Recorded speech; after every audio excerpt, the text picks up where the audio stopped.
Was you getting like booked for like a lot of shows? So man, on that music shit, man. So boom, so man, we used to do our thing, man, and we even had admiration of, what I'm saying, being a group and everything. That one good side dream was, it was coming to fruition. You know what I mean? We Right. getting the music, we getting comfortable with this cognac style. It's different. Niggas ain't flowing like us. Our content is nice. So boom, you know what I'm saying? And this is all y'all at the time. Yeah. Me, Black, and SJ. Right. So then, you know what I'm saying? Me and Black, we going down there to Houston. You know what I'm saying? We in Houston now. We done migrated down there for school and shit. So, we doing shit still. We still making music in the restroom and all that kind of shit with the 8 tracks and all that shit. And man, the homie Kroo, with On the Rise Records from the east side, right? Right. He wanted to sign me, right? He was like, man, this young nigga, I think my cousin actually turned me on to him, gave him some of my music. And man, from that point we took off. But he didn't want to sign everybody. You know what I'm saying? Right. It was like, I want you, I don't want them. Right. And it wasn't that they wasn't talented enough, right. But I think it was more so just some street shit. You know what I'm saying? I don't know if he was comfortable around, you know what I'm saying, 3 of us together from some South Side shit, right. Especially with Black, you know what I mean? And I don't know if it's something that he may have, heard or whatever, or they may have crossed paths for some shit. I don't know. But I just know the nigga was like, nah, I just want you. So, you know what I'm saying, I talked to the homie and them, and we was like, man, let's do it, because we're going to always feature each other on each other's songs and shit, so we knew we was going to all come along with each other. Right. Did that shit, man, and shit took off. It was crazy. Shit, nigga hit the Billboard. Like, goddamn, yeah, I landed I think I was 73 when I came out. Yeah, you can Google the shit, though. It's Billboard, man, back then, yeah. And, how did that shit feel? Man, it felt fucking crazy, man, because I just do the shit like I just said. We in the restrooms making songs, you know what I'm saying, in the closets and shit, whatnot, as the studio, the recording booth.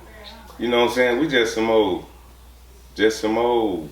niggas, chilling, just niggas chilling, making music, and niggas like, damn, this shit done hit the Billboard. Right. Like, okay, we taking off. Then my partner said, and what was really crazy is that the office, like, it was behind. So you walk into the office, you walk through Big Time Records, which is UGK number office. That's their label, Russell Washington them. You walk through that office to get to On the Rise Records office. Right. So it's like, that office was like the lobby or some shit, I don't know. Right. But the homie, you know what I'm saying, he had the shit laid, he did. And I'm freaking with all these niggas. Tell you a true story. Me and Black just chopped it up about this the other day. He asked me about it. He said, it was one time he came to Houston because I was fucking with this partner of mine named Brim. Right. And he took me to Screw House, right? DJ Screw. DJ Screw. This before Screw put out the records. He had the tapes, but not the records out.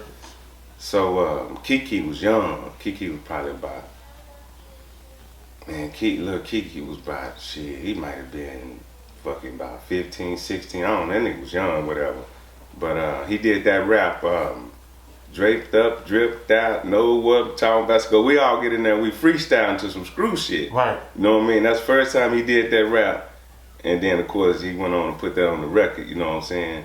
I think it was at 3 in the morning, that album, something like that. Right. But yeah, man, that was some tail shit. Me, Black, and Kiki did a freestyle on there. And there was another one of them cats, I want to say it was the Pokey dude, because he was kind of singing and shit, but yeah, them days was some cool shit. Right. Man. And how did you get connected with like Houston like that? Like, where'd they come from? Like, I went to TSU.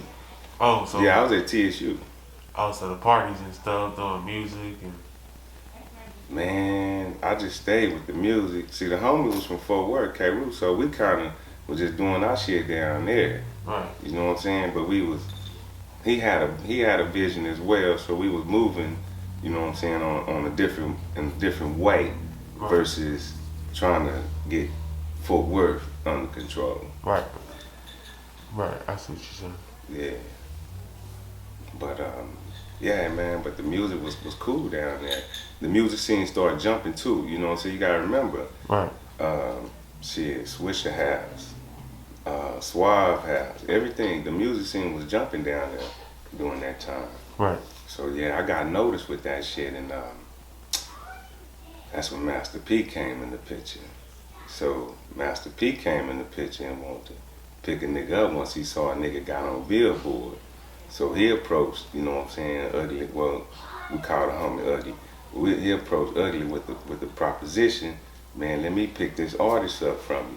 Right. But the homie saw that, well, shit, if he that good, then I got the, you know, I'm talking about the means to make it do what it need to do as well. So that didn't go through. Right. But Master P did graciously, you know what I'm saying, take one of my records and put on his album, the Down South Hustling record. Right. Yeah, so that, you know what I mean, that went platinum, and that kind of gave a nigga on the platinum status with that level. I mean, that was cool shit, because I started seeing a lot of more sales to that record. That was off the Home of the Killers record. So after that, we put out the Currency record. Now, the Currency record was some graduation shit, you know, and it was kind of, it was challenging too, which it still did cool, but I didn't have the Ernie G sound, which Ernie G was all over, his fingerprint was all over the Home of the Killer record. Right. So we got on that sound. There was some Houston producers, and you know, I kind of pride myself on give me a track and I'll make a record to it, type of shit, instead of trying to fingerprint just like my sound or whatever. Right. But I come to find out they want that Ernie sound. Yeah. Right. So me and on the rise, we kind of, you know, start seeing a little differences in the direction. So I was like, damn, I'm finna move back to the city, to the funk, yeah. During this time, of course, you know, everybody making moves, making Right. records. What year was this? Well, The nigga said, what year was it? yeah, you gotta get the date, man. Oh man, so the record, the Home of the Killers came out in, I think that was 94. Yeah, I think that was 94. Right. And then Currency was 96. And then I came back up here in 98. Came back up here to Fort Worth in 98. So, and then with the music, it was like, you know what I'm saying, the music was really transitioning to that crunk music shit, you know. And that just wasn't working for us down there. You know what I'm saying? Not like me and my partners with what type of music we did. Right. But you kind of, you know, you get caught up in the wave sometimes. You know what I'm saying? And if you get caught in the wave, meaning trying to make sure that you reinvent yourself. Because some artists reinvent themselves well, you know, like your Snoop here reinvent himself sometimes.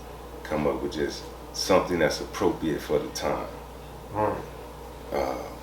And you find yourself doing that, and then you realize that a lot of this shit don't really, you know, you're losing your core fans.